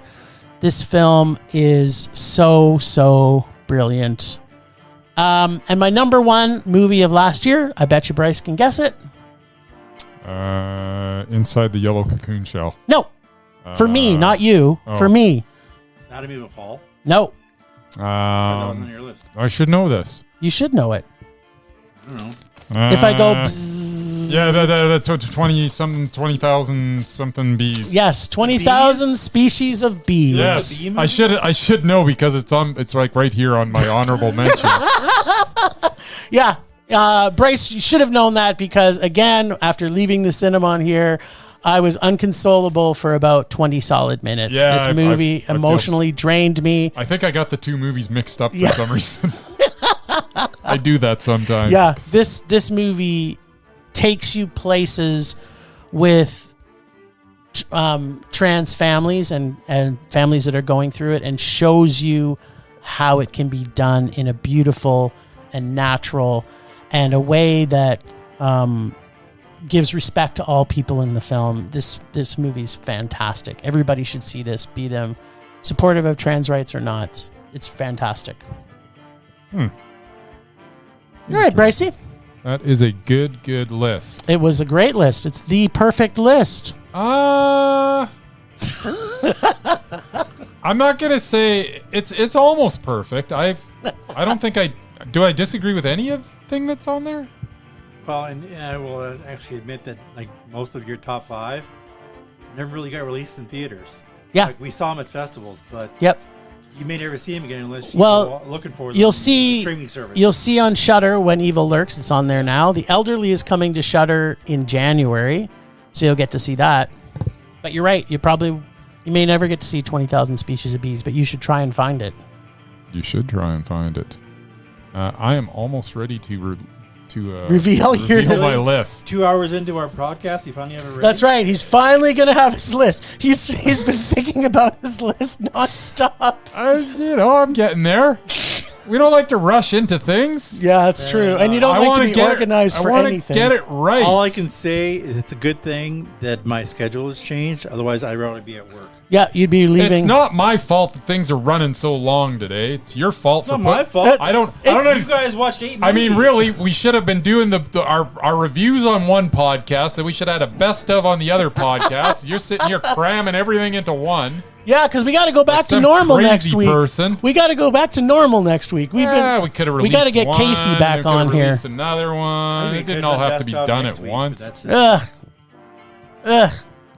That's what I say. Ugh. All right. Well, can you at least tell us your honorable mention while you're still thinking about stuff? Just 1, 2, 3, 4, 5, 6, 7. I need how many? 10 best of? All right. Oh, my dog's chewing up the carpet. I'll get it. That's awesome. Okay. I'm just going to sit here and entertain the audience while you guys take care of this. Yeah. Okay. Baxter is being a naughty boy. That's my dog. He's decided he's going to pull the carpet apart. We took away the paper and the cords. Okay, but back to what's at hand. All right, so I'm on the wrong list. I'm on my Rage 5 again. Good Lord. My honorable mentions. We're going to go with Barbenheimer, which is probably the best 2-part movie of the year. Number 4 honorable mention. There's no ranking of this. Living.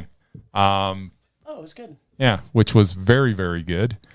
Birth, Rebirth, which was also very, very good. Oh, you went up the ladder on me. Yeah. The Teacher's Lounge. Yeah, it was also great. That was amazing. And 20,000 Species of Bees. Those are all the honorable mentions for me. And now let's get on to the main event. The main event. Pow, pow. Pow, pow, pow. So, number 10 is a movie that was directed by Celine Song, also wrote it. She is just an amazing, amazing director. It's called Past Lives. Oh, yeah. That was amazing. Really good performances. Teo Yu and Greta Lee as Nora and Haesung are just amazing. It basically follows these two childhood friends and goes all the way. Wow! Yeah, they were sweethearts. They sort of stayed connected throughout the years. They got separated, different countries because of families move and they come back together, and it is one of the more satisfying endings. A lot of the movies that I really loved this year had these just excellent endings that you kind of think, oh no, they're gonna make it this way, and then they don't, and it was such a good movie. It was good. Past Lives, Celine Song. I am looking forward to anything you do. Yep. Number 9 is The Yellow Cocoon Shell, or Inside the Yellow Cocoon Shell. Wow, I thought that was going to be up to top 2 there. So now I can't wait to see what's up there. Tien An Pham. This is maybe my favorite Vietnamese movie ever made. This was such a pleasure. I can't say enough about this movie. It was meh. It was not meh. This movie, you just sit back and let it wash over you. It is just such a journey. Jim would probably say that it was a little long. It was long. But it wasn't long enough. It was too long. It was not long enough. It needed an editor. It needed to be longer than the 2 hours and 59 minutes that it was. 3 hours. It was 2 hours and 59 minutes. It was 2 hours and 59 minutes of pure bliss, of the most spectacular scenery that you've ever seen. Some very slow moving shots. Yes. The camera didn't rush into anything. I'm falling asleep just listening. Yes, Murray. It was meh.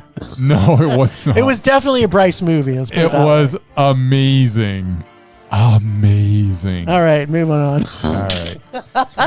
Number 8 is one of those movies that I'm telling you, Canada had such a good year. We saw so many good Canadian films. Yep. The best of which was Brother. What? You gave it your 8. That's pretty good. Brother's my number 8. Directed by Clement Virgo. Oh my goodness. Lamar Johnson is Michael in this. Yeah.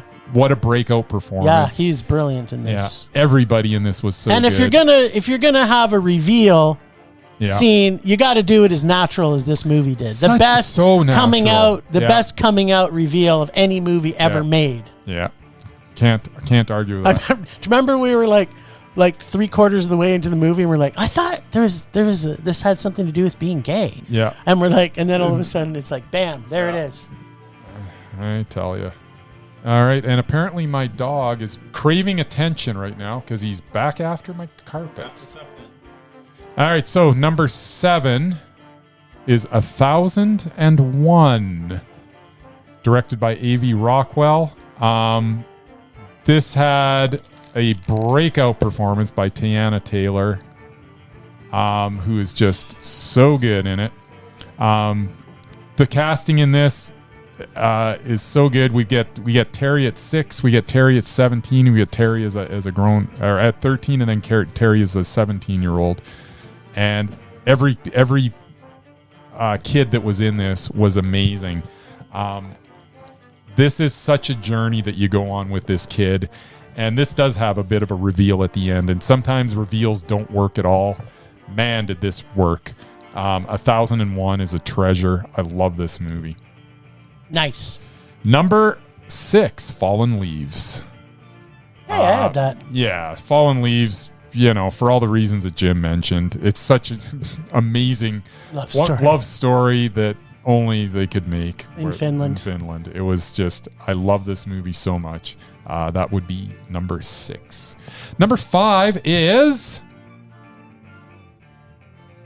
Karita Hirokazu.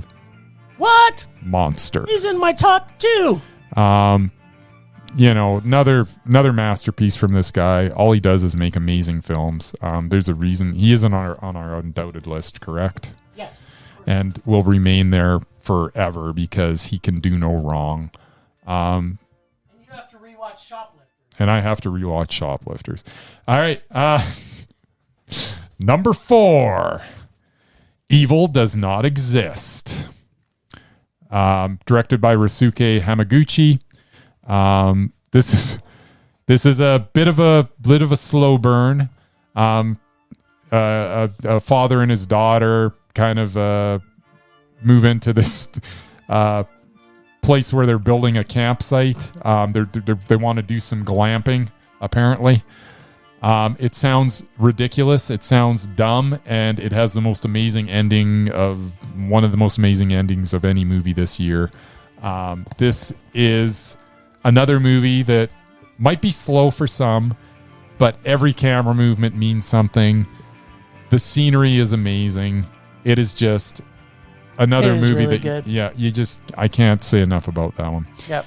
Number 3 would be a movie that got blasted into the top 10 after me seeing it just the other day, and that is Poor Things. Woo! Yorgos Lanthimos he might be, I don't know, I got to think about it, but he might be my favorite director ever. Everything he does just amazes me. It's all so unique. This time he gets the absolute best performances out of Emma Stone and Mark Ruffalo that you've ever seen. Rami Youssef is also so good in this. Willem Dafoe is generally brilliant, but here he's on another level as well. Yorgos Lanthimos not only takes just amazing visuals, amazing stories, amazing performances, pushes them all together into amazing movies. Poor Things is just, it's an experience that everybody should have to experience. Agreed. Number 2 would be The 8 Mountains. Oh, wow. It is co-directed by Felix von Groningen and Charlotte Vandermeesch. This movie is probably one of the best movies about friendship that's ever, and about, it kind of goes down a road where you almost think they're going to be gay. You think they're going to be gay, and it's going to, but no, this is the best movie about platonic friendship that I've ever seen in my life. Yeah. Two guys that just love each other more than anything, would do anything for each other. It is an amazing journey. Their lives are connected in a unique way, and they are connected for life. And I I love this movie. This movie almost made me cry, and I don't cry. Yeah, it's true. It made me cry. And my number, and well, that's because you cry on a whim.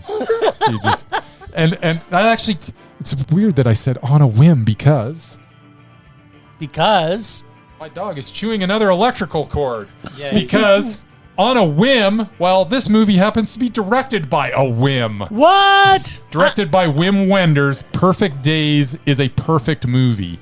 It's about a janitor, a man that goes around in Japan cleaning public toilets. Yes. And it is the best movie About toilets. man cleaning toilets, and the best movie of last year. It's got amazing performances by everybody. Koji Yakushuo is good in everything. Tokyo Emoto is good in everything, and it's just so well cast. He got the best actors in Japan, as he typically does. I'm still trying to figure out how this guy continues to make amazing movies like he does. Wim Wenders is another guy that just is so talented. I can't imagine a more pleasurable experience than watching this movie. Wim Wenders just blows me away. It's kind of weird because apparently this movie's not going to get released until 2024. Really? So I mean, that's when I'm going to finally get to see it? So you'll get to see it this year, apparently. But it is from last year. Yeah, but it was in the festival circuit. And it was on the festival circuit. But man, I'm telling you, this is an experience. You can't imagine a movie so perfect. The guy works for the Tokyo toilet. And who knew that? I can't repeat it enough.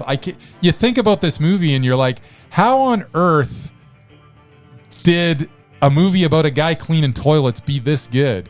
But only Wim Wenders. And by the way, about Wim Wenders, like, how does a German filmmaker end up making like one of the most amazing movies out of Japan last year? I mean, well, the world is global, man. That's what people should be doing. Going to places that are awesome. But, oh man, this guy just makes such good movies. I am a big Wim Wenders fan, and this was the best movie of 2023.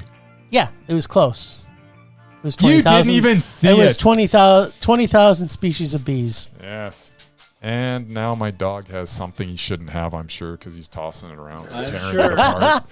He's going to die of something tonight, for sure. What are you eating? Oh, you're eating one of my lists. Okay, right. Go ahead. It's just paper. It's roughage. Yeah. All right. Well, the most important moment of the last year. I still got to decide what I think I've got it. Okay. Well, good. So my Jim's Film Rage Award for last year. Are you ready for this? I am. Which it's never been done yet before. Goes to editing for the film Still, a Michael J. Fox film. The editing by Michael Hart was the best editing in a documentary that has ever been done, bar none. So for that reason and that reason alone, Michael Hart gets the editing award for last year, 2023. That is my award. Huh. Interesting. I love that movie. But on top of loving the movie, the whole time we were watching it, I was like, this editing is brilliant. This is the way editing should be when you make a documentary. I can't disagree with any of that. Yeah.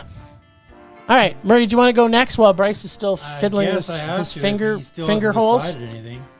Kind of decided, I think. Yeah, well, my award goes to somebody who I'm quickly becoming a huge fan of. Most recently, the last year, and that is Florence Pugh. All right. The Pew Pew. Nice. She was literally the only thing I liked about Oppenheimer. The rest of it I couldn't really care for. But her 5 minutes or whatever she was in it, she was pretty awesome. And yeah, like a good person. It was an incredible role. I loved her singing in it. And if you go back to even 2022, Don't Worry Darling, she was obviously the best thing about that movie. Yeah, and I did not see her Disney Plus series, but she took over from Scarlett Johansson, of course, after she, died in the Avengers. So I don't know. I'm sure she did a good job of that too. But no, I love the Pew Pew. She was awesome. Pew Pew is pretty freaking awesome. There you go.